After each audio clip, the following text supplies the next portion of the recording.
Tournament of Excellence, and I am happy to announce the finalists at the 2016 NPTE who will be competing in the following round. From the University of Texas at Tyler on the Affirmative, Sam Cook and Stephen Hullum.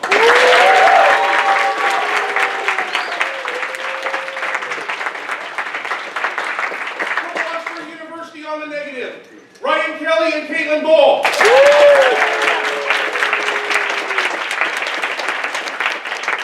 Our procedure is as follows. We're going to have a time of thank yous. The contestants, the participants have determined that they're going to go PM, LO, MG, MO. After that point, the debate will commence. Just so you know as an audience, the judges will deliberate. We'll do awards approximately 30 to 45 minutes after the end of the final round. So I'm going to go ahead and turn it over to UT Tyler to begin our thank yous. So I'm the PMC. First, I'd like to thank the UT Tyler administration, specifically President Mabry, who is going to be retiring in December. He debated at Kentucky as an undergrad, so he's been extremely supportive of our administration. Hiring Matt Gietzke was one of the best things that's ever happened to the program, so we're very thankful to him for all the support he's given us. Also, the provost, Amir Murmuran, basically one of the greatest provosts you could ever have, if you know what that means. Also, the communication chair, Dennis Cowie, been very supportive of the debate team, always asking how we're doing in tournaments and stuff like that. So the entirety of UT Tyler, from the news people to just the administration, have been extremely helpful. I'd also like to thank some of the opponents that we've had all year that have been super great. SIU, SS, debating them has been an extreme pleasure getting to know them, especially since Bobby came off the high school circuit and knew some of the kids that I coached. That's been really cool to see them transition to SIU and how that's gone. Oregon EM, certainly some of the most phenomenal debates that we've ever had, especially at this tournament and prior tournaments, has been extremely wonderful. Some of them extremely passionate, very memorable debates. We're certainly glad to see Sweets come back for NPTE. They were our, Martin King's the reason we got prelim was. Glad to see him come back anyways. And also the only time we weren't in finals was also because of Sweets, but we still like him. They also texted and said they wanted to be here for finals because they wanted food, but I'm just going to keep insisting that we like you, and Washburn DK for sure, seeing them in prelims and outrounds all year, been excellent to debate, had lots of fun, passionate debates as well. We're glad to see them in finals, especially, Caitlin and I partnered together my freshman year, so this is certainly, ironic. Next, I want to thank my teammates, Seth and Mackenzie. Two of the Mackenzie transferred from North Texas to UT Tyler, and Seth's a freshman that Carver actually coached when he was in high school because they went to the same high school. They've been extremely supportive in all their prep and all their hard work. They've been helpful. Dakota and Graham certainly bringing unique perspectives on debate to UT Tyler, even if some of them are super dumb like puns. It's not a thing, but we appreciate it. Nicholas James, certainly one of the most phenomenal freshmen on the circuit. Definitely extremely helpful in prep. Definitely extremely helpful just as a human being. Carver Hodgkins, the only senior on the team, who's also going to get my Baylor paper right now, but that's good. So you want to see me get emotional. I'm glad that he's helping us out. He's been wonderful. Debated against him in the high school circuit. Was certainly the first person I looked up to in debate. It was the first time I hit performance was I was debating Carver Hotchkiss, and he rapped the Black Eyed Peas and said that we should embrace world peace. And I said Hedge was bad. Things like that with this gentleman who just walked in. It's been certainly wonderful. Coaches, Chris Dixon and Kinsey Martin when I was in high school, certainly the first debate lecture I ever went to was spreading and critique, so you see where I get it. Kinsey Martin and Chris Dixon teaching me all about ethos, logos, and ethos. It's been wonderful. Chuck Waltz, Ben Reed, Travis Smith, my first year at UT Tyler. Certainly an interesting coaching staff and helpful in transition from high school policy to parlay. Don't laugh at me. Matt Reisner, the newest addition to the coaching staff this year, certainly been extremely helpful, teaching us about politics disads. We don't go for politics disads often, but he knows everything about politics disads. So that's great. And then Matthew Biensky, who came in last year and has been absolutely wonderful, taught us all the things that I could have never, ever known about critical theory without him. Extremely helpful human being, great critic, great coach, better friend. And then Stephen, certainly been through a lot of stuff together, just since, we debated against each other in high school, came to UT Tyler, been through there for, when all my kids were born, all that kind of stuff. So that's been amazing to see him as a person, as a partner. It's been amazing. And then lastly, my family, and this is going to be the hardest one. I have 2 daughters, Charlotte and Emery, who are at home. It's really hard being here with all you people when they're at home.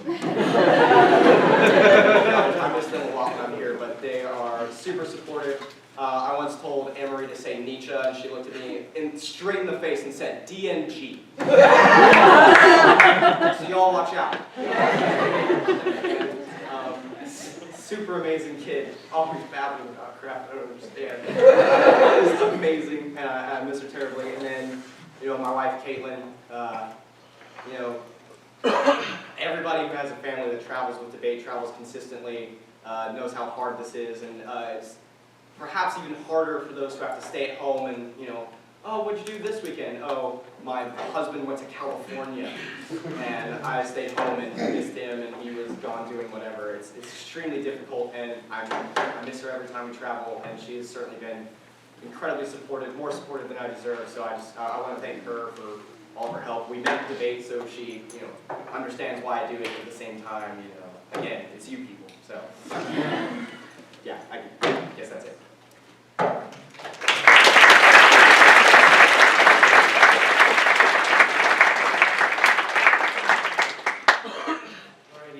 So first I would like to start out with thanking Washburn University and all the administration there, President Jerry Farley, Vice President Randy Pembroke, Dean Laura Stevenson, Chair Kathy Minzy of the Communications Department. All of these people have been instrumental in really keeping our program going, and it seems like every year they always are asking us how we did and trying to make sure that we're doing the best. I'd also like to thank Albino College for a great hosting, and shout out to the food. Then I guess I'll go into thanking the current coaches. The first one that I'd like to thank is Lauren Knope. She has coached me since high school, and I've known her for 7 years. The first parliamentary debate I actually ever saw was on video of her winning the NPTE. And since then, I've never strived to be anything less than that. And I also think that she's been an incredible friend and someone that really means a lot to both Caitlin and I. It really kind of has helped mold us who we are as debaters and who we are as people as well. Then I'd also like to thank Double D and KO. Both of them have been I guess father figures in their lives, have really influenced a lot about us and the way that we view debate. Ever since I came to Washburn University, it seems like they really look at each debater and want the best outcome for them. And so they really take that to heart. Even when you're a freshman, they don't disregard that you can be successful. I'd also like to thank Joe Allen. He's been around since my freshman year as well. I think that everything that he has to say is always good and intentional and something that really allows us to be better debaters and also better people. He's also been an incredible friend, I'd also like to thank Calderwood. He has been around this year coaching us and really helping us understand, things like Honda Bad and all that. And he's just been really good for the mood and prep, and also really good for him as well. I'd also like to thank my coaches, Mr. David Ralph. He was the head of all the directors and all the other high school assistant coaches that I had as well. He really taught me how to be coachable, I guess, because I was really stubborn before him, and then he kind of changed that. So he kind of helped me with that. So then I guess I'll go into our team. I'd like to thank first my previous partners, which are Ian Nicholson. He was first my coach in high school and then my partner, and now continues to be a friend, so that's a really cool dynamic. And then also Grant Waters, who was my first partner in debate ever in high school. We debated for all 4 years together, so obviously really special, also a really good friend. So thank you for everything you've done in debate and outside of debate to be a good friend. Also Matt Parnell, he was also on our our debate team in high school, has kind of continued to be a good friend as well, so thank you for everything you've done. I'd like to thank everyone that we debated this year. I don't think that there's a single debate that I can think of that I didn't learn something and that I wasn't instrumentally showed how to be better, and different perspectives were always gained, so I think that that's important. Also, obviously, UT Tyler, we've had great debates, and this one will be one too, I'm sure. So then I'd like to thank all my friends, Trey, Hope, Marissa, all of y'all back at home who don't really understand what debate is and think we're just a lot of auctioneers yelling at each other. However, you're always very supportive and kind of want to know if we're doing well or whatever. And then my family as well, they don't understand either, but also have been very supportive, always wanting to know if we're good, asking for constant updates. And so I think that, like Mom and Dad, thank you for everything you've done. And my little sister and brother. And then I'd like to thank debate as an activity as a whole. I think it's really shaped who I am. It made me when I was a freshman, I was actually very pro-Palin, so you can hold that until I joined debate, and then I was kind of, my eyes were open, I suppose. And then finally, I'd like to thank Caitlin. I don't really know what to say. You're one of my best friends and somebody that I can always talk to and always go to no matter what I need. And I'm so thankful that you moved here. So, yeah, that's all.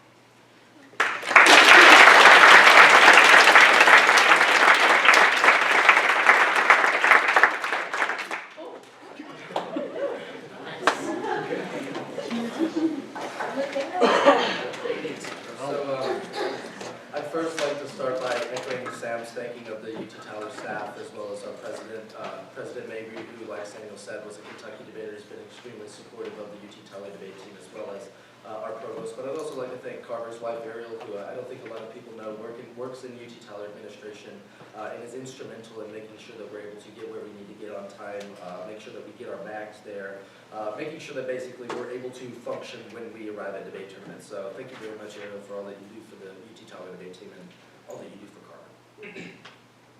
I'd secondly like to thank my teammates. I'd first like to thank Seth and Arnold. I think that's appropriate because you all come as a pair.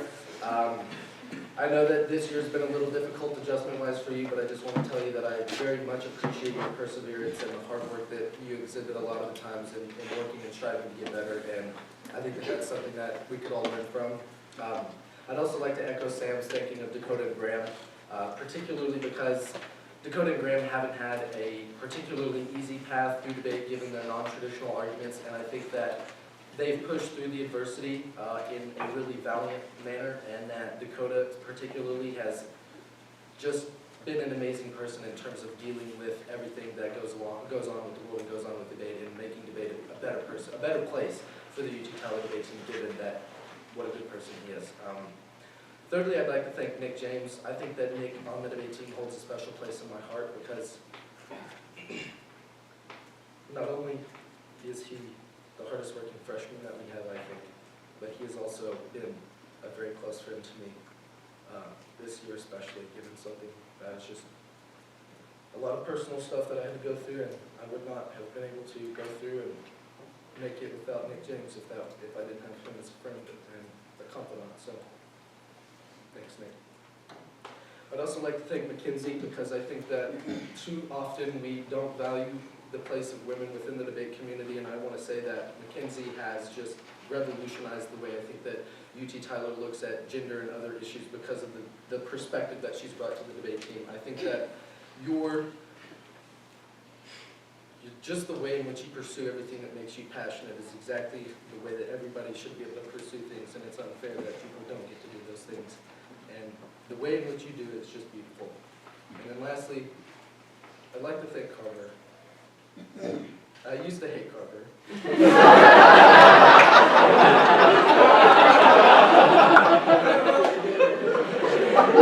the shit out of me when we were in high school, and it was just like, oh, this guy, he's the hegemon when I got on the team, and he really was. He was. Without him, I would not have learned many of the things, many of the structure, the technique of parliamentary debate, and I would not have been able to do this event and be in this place 2 years in a row without your great friendship and great support as a teammate. I'd like to move on to thanking my coaches. I think last year I forgot to thank Chuck and Travis, so give a retroactive thank you to them for last year and also thank you for this year, because as much crap as we give them, they were very instrumental in us getting here in terms of like the development as debaters, technique-wise, as well as argumentation and stuff like that. But I'd also like to particularly thank Ben Reed, who works at SIU now. As we all know, that Ben was, I think, perhaps the most instrumental in my first year in developing towards that next level of competition, developing to be that next level of competitor, as well as being the next level of person that you could be on the debate community. Because I think we all know Chuck and Travis and can say that morally and ethically they might be a little questionable, but Ben, he's a solid guy.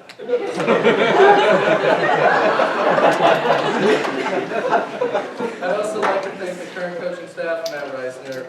I think far too often we run critical positions and Matt Reisner's politics disads that he cuts just deep at night, just get cast aside and he feels bad. But I want to let you know, you've just been a great person and a great coach, particularly your leadership in organizing the team and making sure that we do the things that we need to on a daily basis to get better. It's been great.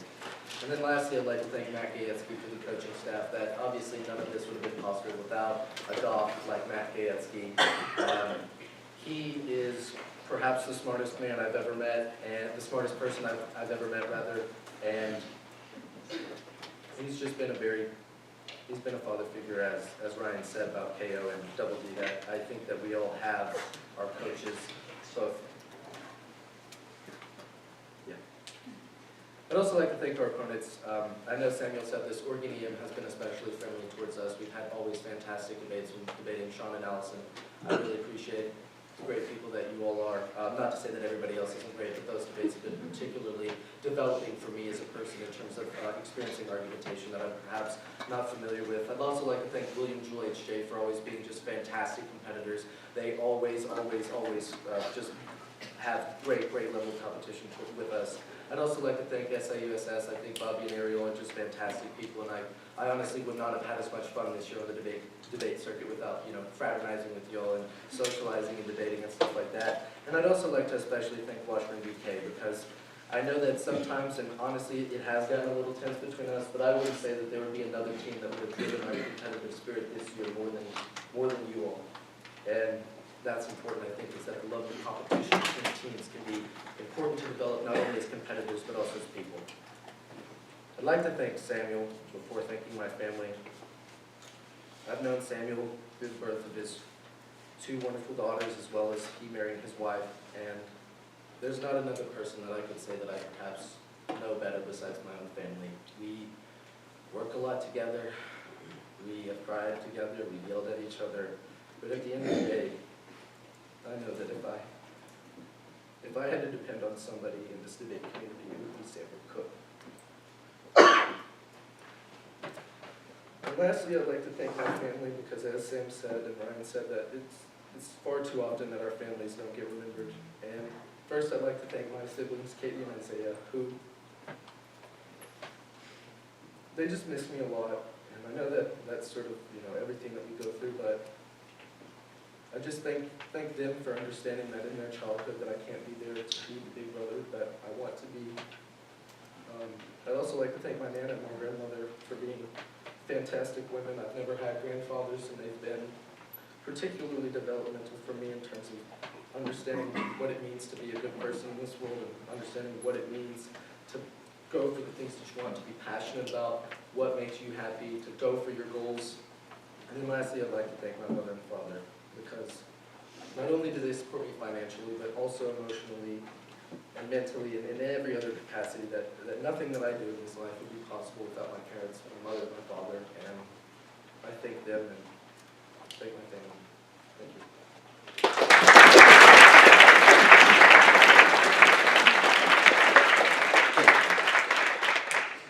Okay, so I'm kind of glad that I'm last because I'm probably going to cry the most. I've already started crying, so, that's probably going to happen. So first, I want to echo the thanks to the university and the various people at Washburn that made it possible for us to be here, but also to thank El Camino as well. Y'all have done an amazing job. I also would like to thank the current coaches as well, echoing a lot of what Ryan said. Kevin Collerwood has been amazing in prep. He gives us a new view on a lot of arguments that we wouldn't have thought about otherwise. Joe Allen has been like a brother to me, and has helped me through a lot of things. We spent a lot of time together outside of debate, and he's been a really good person to like guide me through like life decisions and things as well. And I'm already crying. And so Lauren Knope has also, saying a lot about what Ryan said, been just an inspiration to me. She was an inspiration to me before I even, when I started partly. Like, when I went to the Midwest Co-op, that's what everyone was talking about. That's who everyone showed to be the model of what you should be as a debater. And she's been an amazing friend and someone that has just been an inspiration to both of us and has always been there for us. And she may be our biggest critic, but she's also our biggest supporter and is always there to tell us what we did wrong up around, but also to love on us and tell us that she's always there for us.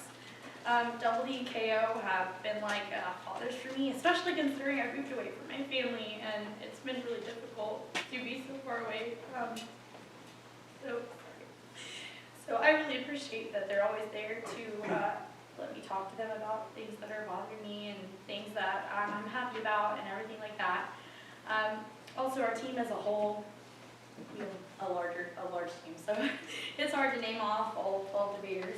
But at least for the people that are here, Matt and Grant have been awesome and have been really helpful for us. Have helped us a lot in the prep for this tournament and have helped us and been really supportive for just everything throughout the tournament, and they're really close friends of mine. I spend a lot of time with them, so I really appreciate that they're here and being really helpful, and the rest of our team has been awesome. They've been really supportive, and I have really close friendships, and since I moved to Topeka from Tyler, I don't know a lot of people outside of the team, so they're like basically my only friends, so I'm really glad to spend a lot of time with them. But also, I would like to thank my family. Again, they literally have no idea what I'm doing. They never saw me debate in high school. They know that I did things. They kind of know what the topics are, but they don't really know what I'm doing. My sister and brother-in-law watched in around at NPTE last year, and my sister was like, well, I think you won because you said like and a little bit less.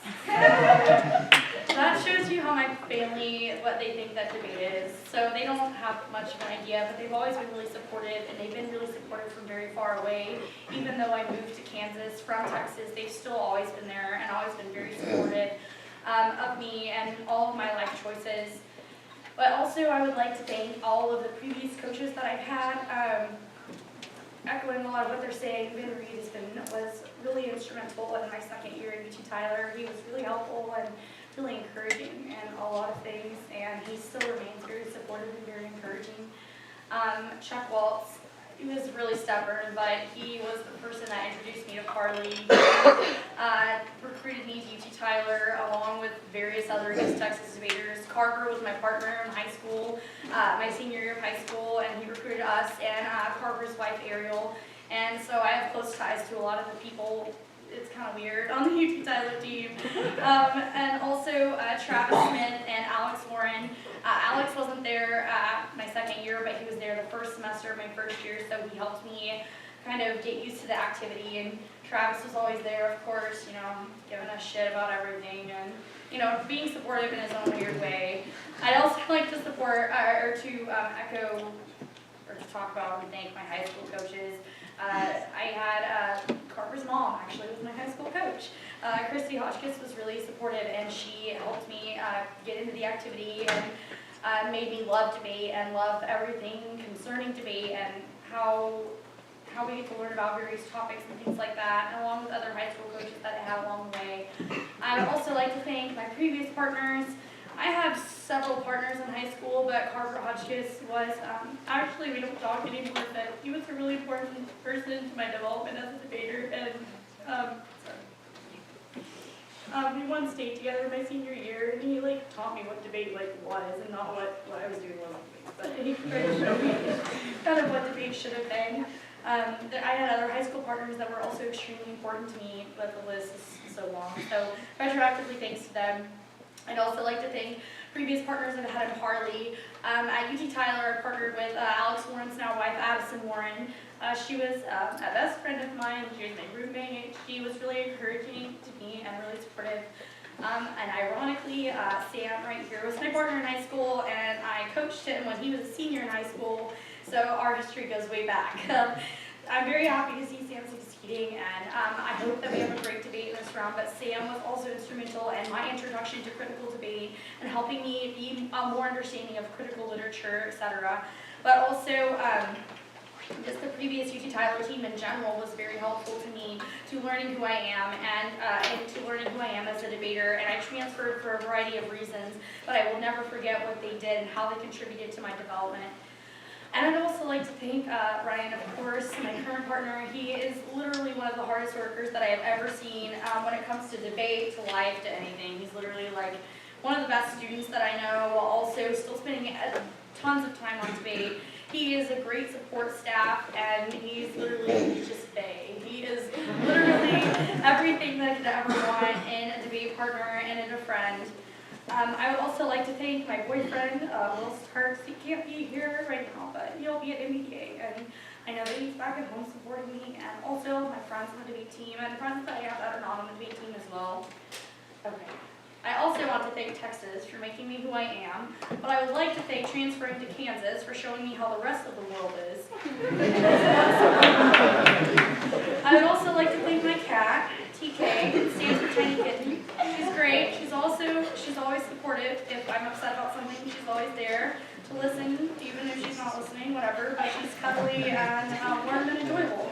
I would also like to thank the debate community as a whole and teams that we've debated all year. There are various individuals that have been very inspirational to me in this event, but also the amount of strong women in the community that have been inspirations for me and have given me the strength and the guidance to be here. There are a variety of different women in the community that are both not competitors any longer, have left the community in the entirety, or are competitors now that I love and care a lot about and are inspirations to me. Allison Escalante has been a massive inspiration to me.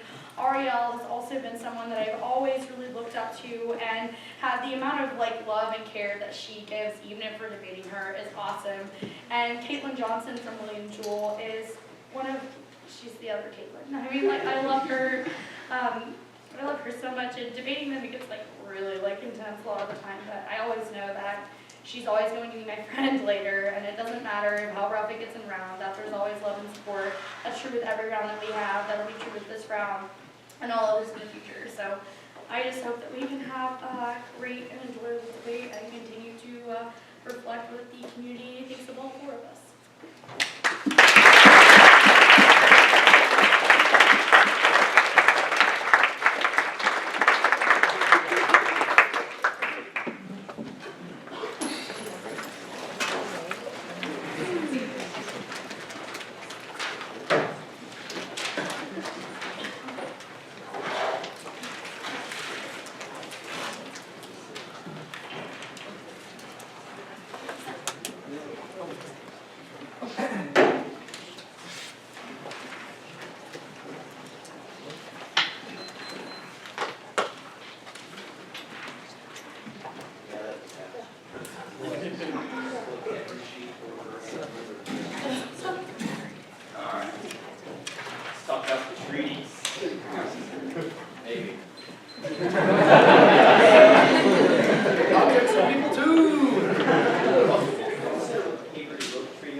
Also, China is rapidly developing drone technology according to top officials, but has yet to launch widespread use of it. When they do, it could present a challenge to the United States. The third refusal to see the norms with accountability mechanisms spreads overuse by because the United States has been criticized by the United Nations, Amnesty International, Human Rights Organization because of green lights. Similar responses that ultimately result in an exponential cycle that increase the destruction that drones cause. The fourth argument is that international laws of conflict have been extended to drones in particular contexts, but selective application doesn't spill over to broad enforcement. The United States needs to receive the norms now in order to be able to send a signal to other countries about the proper use of the context of international law. These ones plan to solve first armor setting protocol language, protocol 1 language regarding combatants is extremely strict. It only restricts the amount of targeting that we can do. Articles 41, 43, 44, and 51 defines a combatant as somebody directly involved in sustained hostilities, restricts military operations to techniques that apply this standard. This eliminates double tap, things like carbon bombing using drones. Second argument that enforces laws of armed conflict that allows for us to be able to deblur the gray area that drones currently occupy. Regulatory mechanisms. Articles 35 through 60 identify the fact that the effect of the techniques is what is problematic because it destroys the environmental infrastructure and kills civilians, which means there's not a possibility for circumvention because we focus on the effect of the technique rather than the technique itself. This leads the limited use of drone strikes for things like signature strikes and targeted killings. The third argument is that enables legal accountability to be able to establish norms to signal other countries that only allows for restrictions in the United States is the one whose drone policy is wrong by other countries because they don't have to be able to retaliate to the massive amount of drone strikes that we use, and that's what we said. The necessity for how drones ought to be operated to cease what is the impacts. First, in Pakistan, the East points that the lack of response to drones and overuse in Pakistan ultimately signals a weakness. All about the military has been criticizing the Prime Minister and ultimately makes it likely that who will happen because the military has been calling for have stronger resistance to drone strikes by the United States. The Peace points that the military coup Prime Minister Sharif has been criticized and has low popularity in the status quo because of the weakness in response to drones, specifically in 2014, protests by Ron Khan started and has spread to the rest of the nation over infrastructure problems that have been caused by drones. The Peace points that ultimately results in takeover and the military which lead to expansion is the most likely scenario because the military has caused takeovers 3 different times in Pakistan and only the military aggression inevitable in the context of right now is necessarily important because of the massive amount of naval buildup that we're having in the South China Sea and the talking about cooperation of the United States with India over the naval expansion they know that if the Pakistan state would collapse in the context of the military takeover that will ultimately result in Indian first strike because they feel like they have to be able to defend their territory, especially when the United States is on the fence as to whether or not they're going to support them or not. That ultimately results in the destruction of billions because 2/3 of the population lives in Southeast Asia. Indication that the first strike would be enough to cause all those exchanges, but also would escalate by drawing the United States to ties. Second impact is Yemen. The supports to strengthen Al Qaeda in the Arabian Peninsula has identified as one of the largest threats to instability in the Middle East because Yemen allows for AQAP to regroup. The lack of overuse of drone strikes means that they don't have the ability to focus on counterinsurgency operations. That's what these ones that will ultimately result in targeting Saudi's turtle. Al-Saqi identified AQAP as the threat because Saudis who have economic relationships with the West, which they have criticized as being the reason why the United States continually intervenes. The supports that destabilizes Saudi Arabia, destabilization of Saudi Arabia will ultimately spill over because they are the pinnacle of growth in the region, but also the massive supplier of oil to all those industries, which means the way the economy functions. These ones that result in the United States and Russia intervention because they have a massive amount of investment in oil and stability, oil stability in the region, and also they have security ties to those individuals, and the lack of Saudi Arabia in the region also compounds all the terrorism problems because they're one of the best counterinsurgency operations in the region, which means the United States and Russia will ultimately go to conflict over the resources of the region that only escalates nuclear war because Russia knows they can't beat this ground war. We have enough military weapons to destroy the world 300 times the other next China. The eighth point is that there's not going to be extensions in status quo because the United States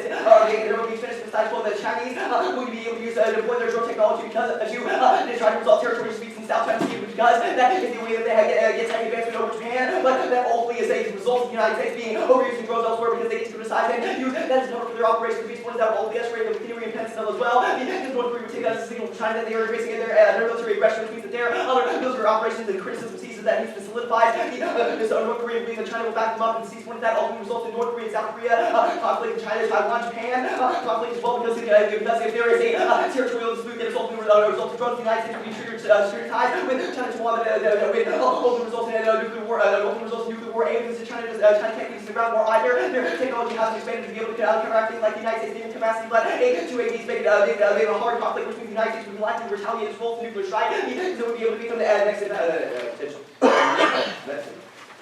These ones status quo used to go to status quo crush the NGO, medically the status quo that the United States destroying medical units is higher than ultimate results in the lasting non-governmental organizations doing medical things. The one is that in 2015 the United States attacked a hospital in countries Afghanistan with ultimate results in the resolve. Doctors without borders will all be ignored. Afghanistan reached the beast one is that it's also true of collusion in 2003 and also we did with NATO in Suwak in 2001 where doctors without borders also moved their operations out of the region. The results of striking their hospitals. The second round of that collapsing is ultimately I don't know. Last this means that they're not able to be able to target places where the disease of bioterror outbreak is both likely in conflict. The points that the use of drugs only destroys infrastructure could target labs where biological pathogens were being hidden. These points that fact whenever areas are figures of conflict and insecurity, these kind of biological agents ultimately declines, and also the 6 points health infrastructure goes away. Whenever we're destroying the hospitals spiritually, which means that it makes it the most likely scenario for bioterror disease outbreak. The third one is also disregard for civilian military relations abroad. These two major international lawsuits with the United States because international human rights law violations things like bombing medicine, torture, and other ultimately collapses. Most not only because destruction of these points links the first time we saw the assault the article 12 through 24 is protected from civilian medical use, which means that we would be able to so back to that the second argument is there's external oversight articles that indicate the United States would be reviewed by the United Nations and consent be bound by the people within. The third argument is also figures of concession of multilateral institutions on military issues with the biggest second point, the 6 points, the impact of first is bioterrorism. These points they use the bioterrorists most likely to cause extinction because they're designed to kill all humans, which means that they would be designed things like burnout, which means that protection and health infrastructure is really critical to be able to contain and track these points that also you should evaluate this is extremely likely to be synthetic biology means that biological pathogens can also be developed. They can also be sold. The second argument is conflict these points that the use of international law enforcement broader use of multilateralism allows for conflict mediation to be able to respond to conflicts. We never know what the precise cause of conflict, nationalism, economics, and also cultural instability in a particular region can cause more, but the ability to have self-reflexive mediating conflict means that we can all solve all escalation of regional conflict.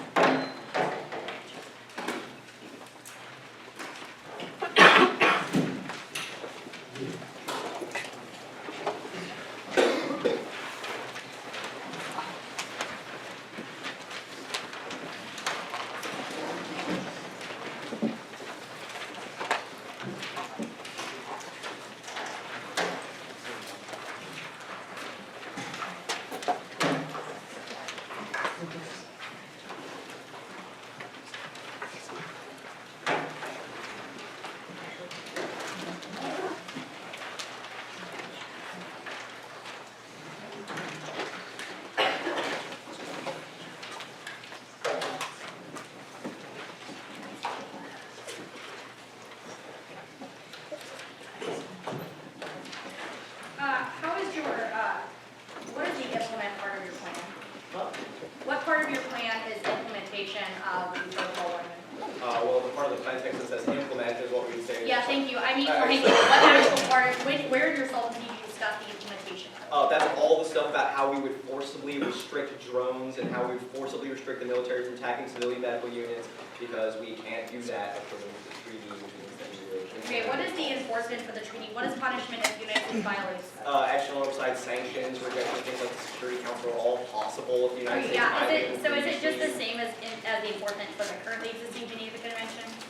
It's because the additional protocols are added afterwards. There's also like different force things. We said that they will be reviewed by the United Nations and that criticized by the international community for violations. That's sufficient to check them back because they don't want to fear. Comparable to like a violation, i.e. Russia annexes the Donbass, they get sanctions, but Yeah. some other action gets some other,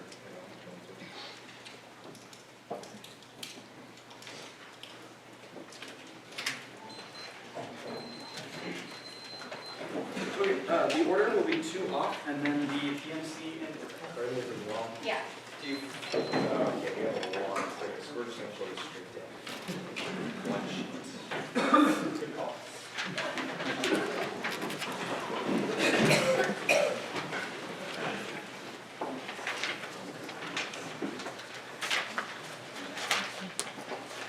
Do you want to go like that maybe? Okay.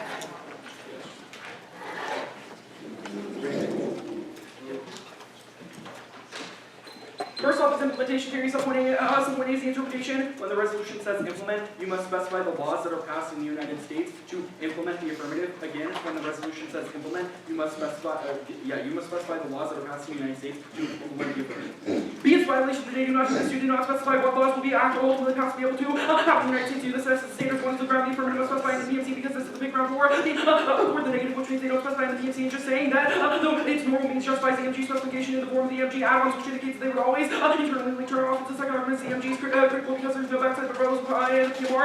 Impact towards the MOA, so it's negative would always lose certificates of lead, would always lose the certainty education within 90% of the policy is the implementation, which indicates that we lose the depth of the interrogation with how fully does the implements the United States federal government change next argument is implementation is also key to understanding the unintended consequences of the play IE. The new laws that have to be outside Jesus voters want to say where you have to know the rules before you play IE. You need to know what the affirmative, how the affirmative has to be presented before you actually look at the next fairness is the intro to education because we have to be able to have secure ground and to be able to have any roads education. Education is also critical. The next community interpretation you have to have this because you view the entirety of the standards being not just laws or environment.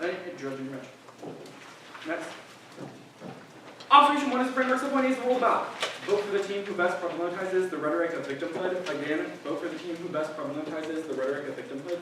Little under this, the problematization is ultimately critical because it exposes the underlying methodology, the underlying ideologies that we ultimately utilize within. The rhetoric that we use the second argument is rhetoric, reality, according to the safer world of the and right, the way that we talk and the way that things will stay also shape which realities that we ultimately have, which is the way that we ultimately interact with the third argument is that the argument indicates you have to think before you act, you have to play out actions in your mind before you actually act upon them, which indicates that our thoughts and the way in which we shape our methods are ultimately critical to be able to interrogate those first and fourth arguments. There's no fiat. There's one little ace of the siege agency because we don't have our hands on the power whatsoever. We also do not have the ability to actually roleplay as that whatsoever, which indicates that our rhetoric has to come first. The next argument is representations and rhetoric are all that matters. That's the only thing that's falsifiable within debate space, which indicates we have to be able to utilize it. Also, they don't have any impacts to the PMC whatsoever. That actually go outside this in the same rhetorical violence has to be preferred. Links. First argument is the Geneva 1 protocol ultimately uses the rhetoric of victimhood all over the place. In fact, its wording for its justification was, quote, the protection of victims in international conflicts. This is a strong use of this, indicates that the entire justification for Protocol 1 was based on this. Also, Article 1781 indicated that it has to be age-equal victims, which indicates they are always the positionality of this is ultimately to victimhood. The second argument is the PMC places individuals and populations of victimhood ultimately that they need to be safe and that they are free to do so, and they need saving their force to ultimately have the saving from the PMC deposits out of 9. The third argument is that the affirmative means being the equal victim, the worst thing you can possibly be the position that should always be avoided is that of victimhood, which puts the ontological position.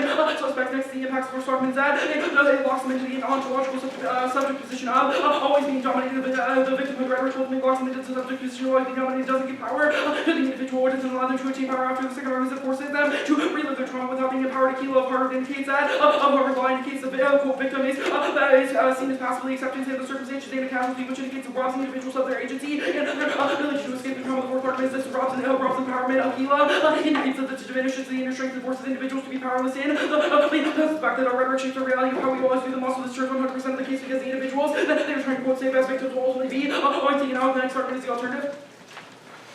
Vote negative to reject the rhetoric of victimhood. What? Yeah. What? What did you say?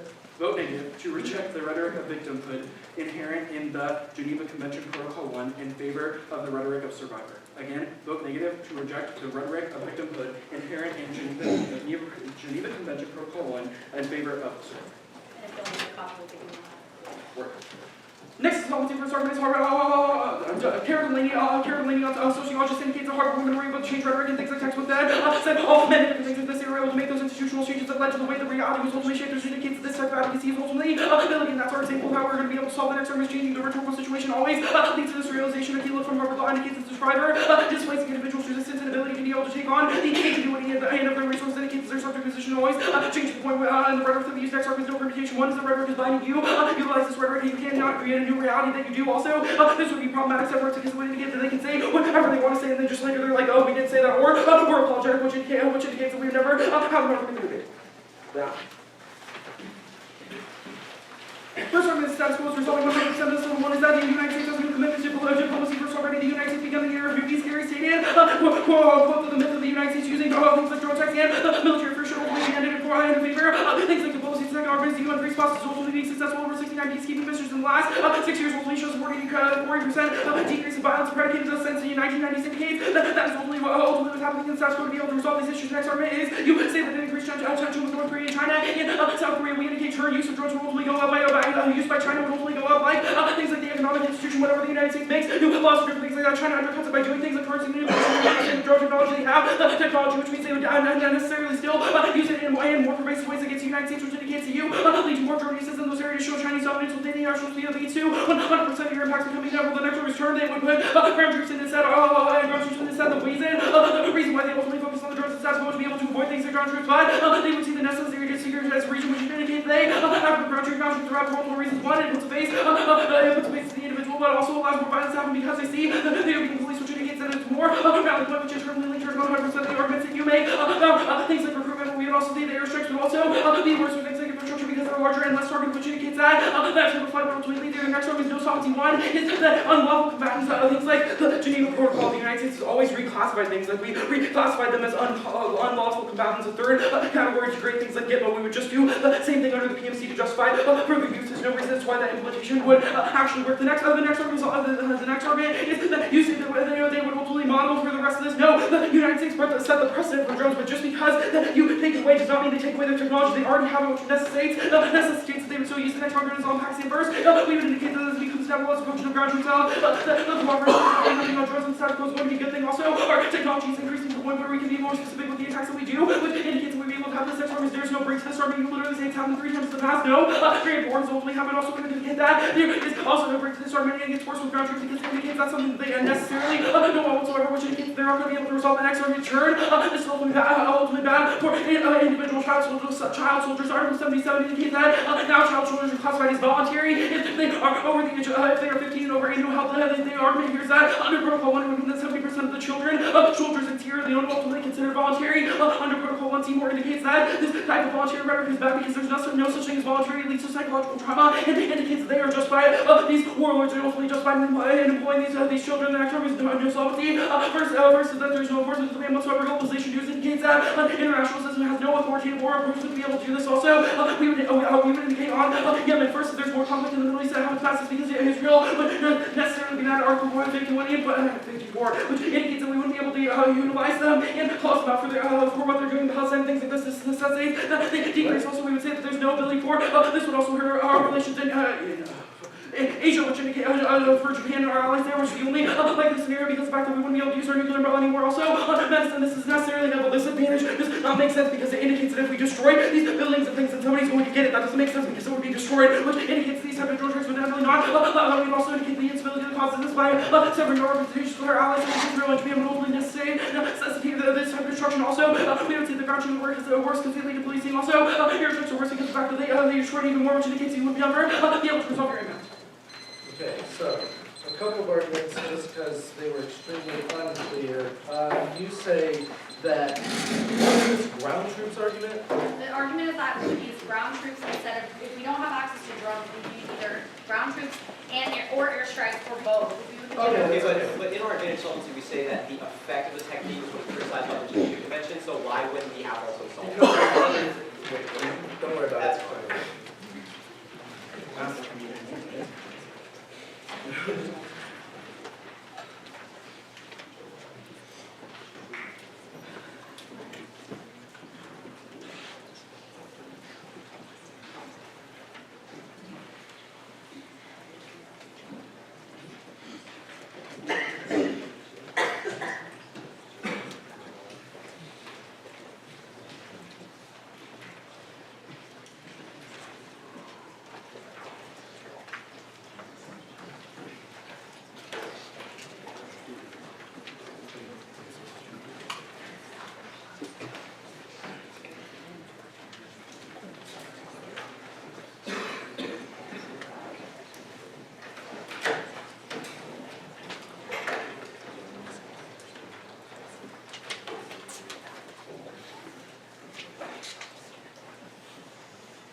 Alright, so we still got some time left.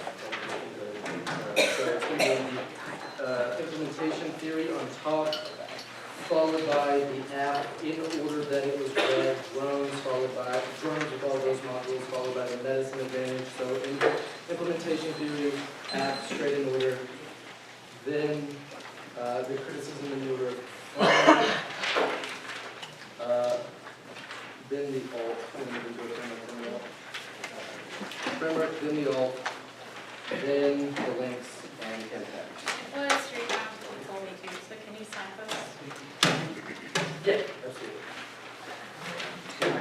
Actually, just you just want me to do it straight down? Yeah, we're just going to do it straight down. So it's just going to be criticism in the order of framework, links, impact, alt. We're going to do that.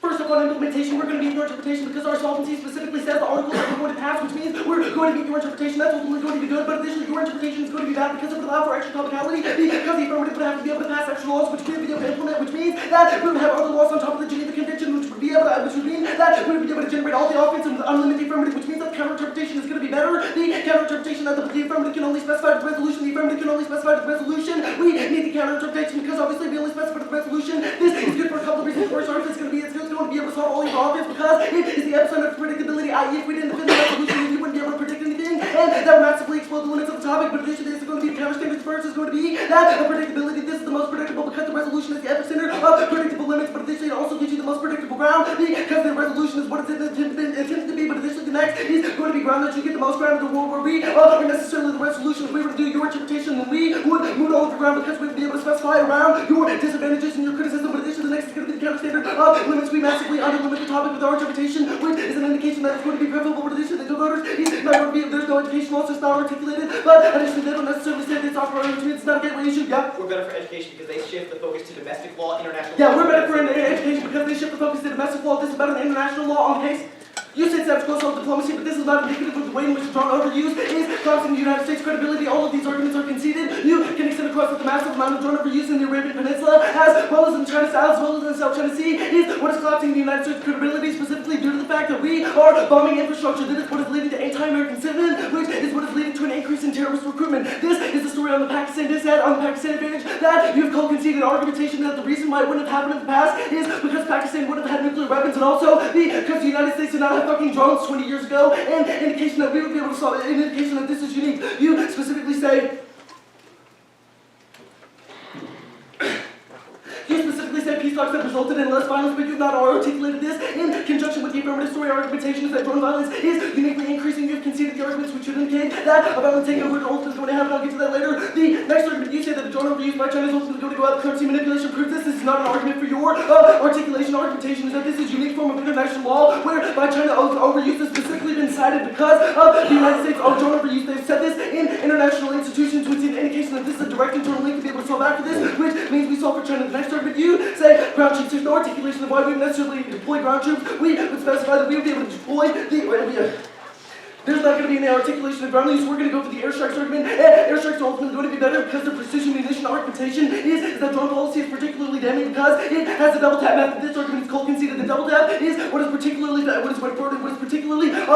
collapses soft power. But additionally, the next argument is going to be the airstrikes are going to be better because the precision argumentation is that pilots are going to be far better because they will be able to drop light targeted munitions, which are far better than the dumb bombs that than the drones are. But additionally, the next argument is you say unlawful combatants are reclassified, but the additional protocols ratified by the Geneva Convention would ultimately be able to solve after this and would not allow for us to be able to do this. But additionally, the next argument you say that they're not going to be modeled, but you've conceded the arguments, which indicates that specifically that U.S. drone overuse is what has incentivized the other countries to be able to do this. These arguments are conceded, but additionally, you say ground troops have already solved, I've already answered all of these arguments, but additionally the next argument you say that it wouldn't be able to solve for child soldiers, but argumentation is that this argument is ultimately relevant, there's not terminalized, but additionally that we would necessarily have to be able to ratify it before we'd be able to change it, that this is problematic rhetoric and that we'd be able to solve after this through the ratification, but additionally the next argument is going to be that credible multilateral institutions would be able to solve after this. You've conceded that we would result in an increase of multilateralism, which is key to solve for all conflict. These are arguments conceded on the medicine advantage, but additionally you said we don't have the enforcement to be able to do this, but you've conceded that there's going to be additional oversight mechanisms, which means that the international community is going to be able to check back from the United States, and you can see the point of order argument, the context arguments, which is that they would literally be able to sue us, but additionally, you say that we would be able to cause more Middle East instability because they wouldn't be able to use them, but argumentation is that you've conceded the argument that the U.S. Instability in the Arabian Peninsula is what is going to cause the Saudi Arabian takeover. You have conceded these arguments, but additionally, the last argument that you make on case is that it would hurt relations with Asia because of the nuclear weapon, not an argument about why this is specific to the Geneva Convention, not true. You have conceded the China drone use argument. This is going to result in North Korea, South Korea, war that's openly inevitable, but additionally on the medicine argument, you say that it's inevitable in Israel and other countries necessarily say that we would use airstrikes, but we saw what? Extent distinction on the side of Abraham. What? Extend extinction on the China. Extend extinction on the China impact. This is ultimately going to result in extinction because it draws in the United States on the medicine advantage. You've conceded that this is ultimately inevitable. That bioterror is specifically the largest internal link to extinction, which means we're going to be able to solve after this to an increase in multilateralism because we abide by international laws. Framework. The role of the ballot is to endorse the policy option that states the most lives. The role of the ballot is to endorse the policy option that states the most lives. The second argument is going to be that consequentialism is ultimately good, and inevitable the little one is going to be the cost benefit analysis is going to be key because otherwise we would just choose at random and play with lives. The second argument is going to be the only lives are ethical because anything else would lead to ethical determinism whereby we place value on lives not necessarily ourselves. The third argument is going to be life is a prior question. The eighth point is going to be we have to necessarily respond to external environmental stimuli in order to be able to evaluate the ethics of victimhood. The beast point is going to be the death means nobody like to change. Only we have to be able to stop death in order to be able to allow for this. Is going to be imperative. Because the alternative does not solve for literally any of the affirmative. They do not ratify the Geneva Protocol, which means that all the impending war with China is ultimately going to happen. But additionally, you've conceded that infinite conflict is ultimately inevitable in a world where we don't ratify because of the collapse of multilateralism, which means that all conflict becomes inevitable. You go to the links now. The first argument is going to be determined that the act in the context of laws and armed conflict is what? The act in the context of all laws. The act is the laws of armed conflict, which is the notion that people can't be victims, and war sanitizes all conflict because that means that no one is ultimately harmed. The second argument is going to be determined that your construction of passive agency is problematic, is ultimately violent because it stigmatizes passive individuals and necessarily erases them as not having agency, which is going to be an impact of the criticism. But additionally, the third argument is going to be the no link we endorse the consequences of the resolution without the language of semantics and indication that it's not semantical. But additionally, the fourth argument is going to be that there's no external impact because we necessarily said that our love would be able to solve for all of the conflict, but additionally we would say that we would also be able to solve for gratuitous deaths with the use of NGO medical units, which is frivolously happening within the status quo. But additionally, the fifth argument is going to be that term prioritizing discussions of how we discuss people who don't necessarily identify as victims would erasure the trauma of them being a victim, which means that your criticism just links to the arguments that attempts to criticize the alt. First is going to be permutation do both. Permutation do both. The eighth point is that rejected rhetoric that the PNC. What? Read this. Rejected rhetoric that. You're rejecting rhetoric that the PNC. Yeah, you're rejecting the rhetoric that the PNC employed, which is not a linked competition, but additionally the beast point is going to be that severance is ultimately good for traumatized individuals because they cannot stop, because they would ultimately be able to stop focusing on the event of trauma, but additionally the next argument is going to be perm to the alternative. The eighth point is going to be that floating pigs will be able to justify severance. The next argument is going to be that they're a floating pig. The eighth point is going to be that the negative must have been in functional advocacy. The negative must have been in functional competitive advocacy. The eighth point is going to be it's not functionally competitive because it's the same as the affirmative, except without the language of victimhood. What the hell does this mean? The beast point is going to be the reason to prefer. The first argument is going to be that this is going to be a reason to prefer because they move the entirety of the affirmative by sealing all of our 7-minute speech, which is ultimately going to be problematic at the end of the day because it leads to the second, which is going to be, and this is not hard debate, this is unfair debate because we don't have access against your advocacy, but it's only always our advocacy. But additionally, the next argument is going to be this is going to be true for all of NPTE because you could have had better research without a pig. This is especially true this year because 21 out of 61 outrounds have only gone to the affirmative, which is an indication that there's a 66% split, but that's especially problematic this year because we can't flip for sides, which is an indication that we're at an inherent side bias. But additionally, the next argument is going to be that the alternative doesn't solve for any portion of the affirmative because you wouldn't ratify the Geneva Protocol, which is an indication that you don't solve for the impending nuclear war, but additionally, This added with the bomb. I'm not going to get to that. Okay. You're also allowed. Yeah, that's enough for us.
on top, the criticism of Edge 1 and Edge 2. Yeah.